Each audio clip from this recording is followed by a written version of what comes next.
Joseph Smith said that these records were engraven on plates which had the appearance of gold. Each plate was 6 inches wide, 8 inches long, and not quite so thick as common tin. So I want you to imagine you've taken an average can and you've opened it up, and this would probably be, probably a little thinner than most, but, but about the thickness of common tin, he says. This is what each plate was supposedly, that's the size that he gives us. The volume was something near 6 inches in thickness, a part of which was sealed. I want you to imagine for a moment, this is a usual rendition of what the gold plates look like. Now on Saturdays, I volunteer at the Utah Lighthouse Bookstore down on West Temple, across from Franklin Covey Field. And in the bookstore, we have on display a set of lead plates, which would be lighter than gold. But they are the same size that Joseph Smith gives in this account in the documentary History of the Church, Volume 4, page 537.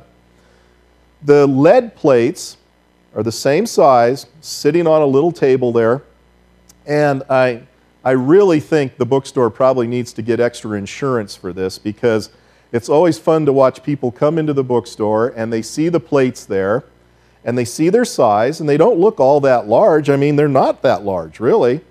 And, of course, there's a sign saying that these resemble what the plates probably looked at. Of course, lead is almost a black color, whereas these would be a goldish color.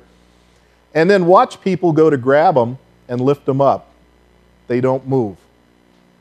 They don't move. The first jerk, I find most people, and I don't mean people being a jerk, I mean jerk meaning jerking with their legs and their arms. Okay, I better make that clear before I'm taken out of context. The first jerk that tries to pick these up. No, when they go to grab them, because they don't look all that heavy, the first impulse is they stop and they don't go anywhere. Then they grab it again, and then they lift up with their legs and their arms, and they get it maybe a couple inches, 3, 4 inches. Now you have to understand, Joseph Smith probably did not know how heavy gold was. He came from a very poor family. He probably saw a few gold coins in his life, but seeing that much gold as they claim was probably very unlikely. He had no idea how heavy this was. So to tell a story like this without really thinking it through is not that far-fetched for me to understand. But the fact is that according to the story by Joseph Smith, he supposedly took these plates out of the ground. And has anybody ever seen The Work and the Glory, Volume 1 in the film? I almost laughed out loud when I was watching this in the theater, because when Joseph Smith goes to get the gold plates out of the ground, he puts them in like a pillowcase and jerks them out of the ground, like not quite over his shoulder.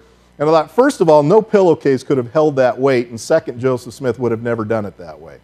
If they were real plates, according to what he just said, it's impossible. To put this in perspective, here's what I want you to do.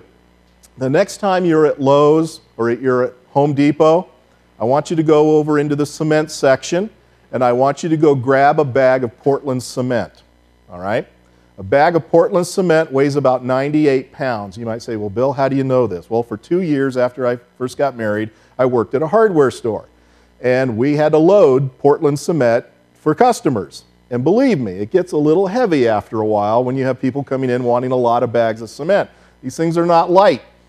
I want you to imagine Joseph Smith taking a bag of Portland cement, taking it out of the ground, putting it in a linen frock, that's the way his mother described it, wrapping it in a linen frock, tucking them under his arm, and heading for home about 3 miles away.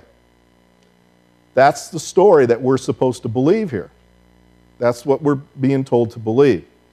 Well, anyway, it just didn't happen. But even though his mother says that while he was heading for home, there were a group of men who tried to steal the gold plates from him, and she talks about how Joseph Smith fought off these attackers, and then with the plates under his arm, ran at the top of his speed, jumping over logs and whatever else you might have, until he finally got home in a state of exhaustion. This story is just incredible. It's not believable. It's incredible, but it's not believable. And unfortunately, a lot of people do believe this to be a true story.